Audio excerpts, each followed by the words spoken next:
Začel sem koncu 81. Ne, sem spoznal svaka od žene, sestre, moža, ne, in je rekel, Bojan, probaj, ne, si že dolgo dal, sem rekel, ne. Je rekel, probaj, ne, pa da vidimo, pa sem rekel, dobro, pa bomo, ne, in sem začel od konca 81. do zdaj, je prišlo 200-krat, ne. 21 let ste bili stari, ko ste bili prvič. Ampak zdaj ste 200-tička, to pomeni, da se je zaključila ta pot? Ne, še ne.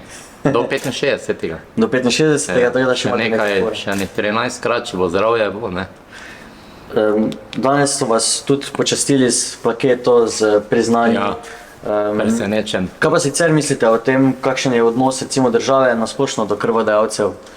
Odnos države do krvodajalcev? Ne vem, zdaj ne bom nekaj rekel tako, ne, mislim, da ni preveč, ne, dober, ne. Ja. Mislim, imate kak predlog? Malo bi se lahko bolj cenilo to, ne.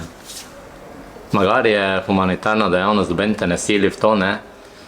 Samo, če pa priješ mogoče v kako ustanovo, bi lahko pa bil malo bolj mogoče, ne, spoštovan, pa da bi prišel prej na vrsto. Gospod Dolinšek je omenil, da število krvodajalcev upada, sploh med mlajšimi. Kakšno sporočilo z vaše strani, zakaj to počnete, zakaj mislite, da je to prav? Ja, sporočilo, gledajte, dajem za to, da pomagam drugim, ne, in si študiraš, da boš rabo tudi sam, ne. Zato bi mlade pač dal jim vedeti, da naj probajo, ne, nič ni slabega, ne. Naj probajo, ker rabijo kri, ne, in ne, naj probajo, pa bojo videli, ne, da je to kar dobro, ne, dejanje. Da pikec ne naboli, ne? Ne. Je bila kakšna negativna izkušnja iz stola ali pa iz postopka? Ja, negativna izkušnja je bila, mislim, ne negativna, sem prišel dajati kri, pač sem šel na preizkus krvi in sem imel hemoglobin manjši in pač, ne.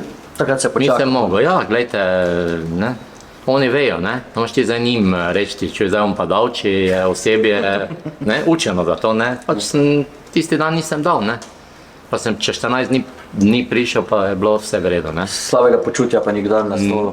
Ne. Kaj pa počnete takrat, ko ste na stolu, se pogovarjate s sestrami? Ja, vedno pravi človek sem, žena pravi, da sem ko ženska.